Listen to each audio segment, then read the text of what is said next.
Some new information now on the Russian military plane that crashed Christmas morning, killing all 92 people on board, with investigators now ruling out an explosion, saying the flight recorders show no evidence of that. But they have not ruled out something being done mechanically to bring that plane down.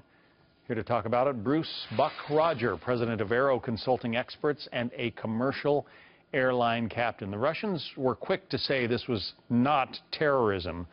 They don't like to be embarrassed by terrorism, but what do you think about the likely causes of this particular crash? Well, it's early in the investigation to really say at this point. However, ruling out the fact that there was no explosion on the airplane, right now it would lean towards possible mechanical and a pilot error scenario. The pilots were talking apparently about having problems with the flaps. Those Right. are those things people might see kind of creeping down from the wings before takeoff and landing. They give you extra lift. If you're having a problem with the flaps, that could cause a plane like that to go down. So this is an old airplane. Tupolev Tu-154 was built back in the 60s. It has a lot of mechanical things going on with its wings. It's a very swept back wing designed to go very fast. So on takeoff, they have these flaps, they have these leading edge devices that come out. And if, let's say on takeoff, you're heavyweight, one of the flaps don't retract and one stays out. So now you're going to have a rolling motion of the airplane. The pilots would put in ailerons to counteract that roll. So with the ailerons out and the flaps being down, this is possibly one scenario. A lot of drag would be on the airplane and the airplane would start descending. And if you've got a full load of fuel on board and a full load of passengers, that could be obviously tragic. Right, and it's a one scenario. I mean, they're also looking into fuel problems because the airplane did get fully fueled in where it was last landed, and then also we're also looking at possibly engine failures. So there's a lot that play out. So the flight data recorder that they have discovered and the cockpit voice recorder, both of those will show an accurate depiction and give us a narrative of the history of the airplane and what happened to bring the airplane down. I want to take a quick look at another crash, an update on Egypt Air Flight 804, which went down in the Mediterranean back in May.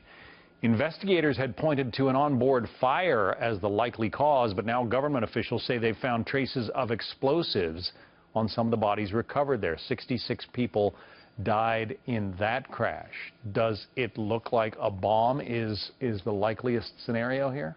So here we have the French authorities working with the Egyptian authorities trying to put together what actually happened on this airplane. And this was about 7 months ago that this accident took place.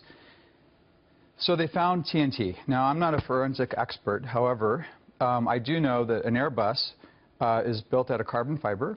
It's also a fly-by-wire airplane. In other words, the pilot inputs are going through wires to the flight control, so there's a lot of cables there. When an airplane catches on fire, it's creating smoke and fumes.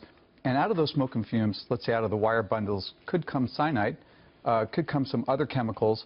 So this is something that needs to be further investigated, and they're doing their best. So they haven't quite ruled out a terrorist act yet, an explosion on board the airplane. They're looking into that, and it is possible that is one of the scenarios that will play out. Nobody's claimed this accident as of yet, and it was 7 months ago. So they're still looking into it. They need to figure out, is it TNT? Is it some burn-off from carbon fiber or wires that they're finding? So, and they'll figure this out.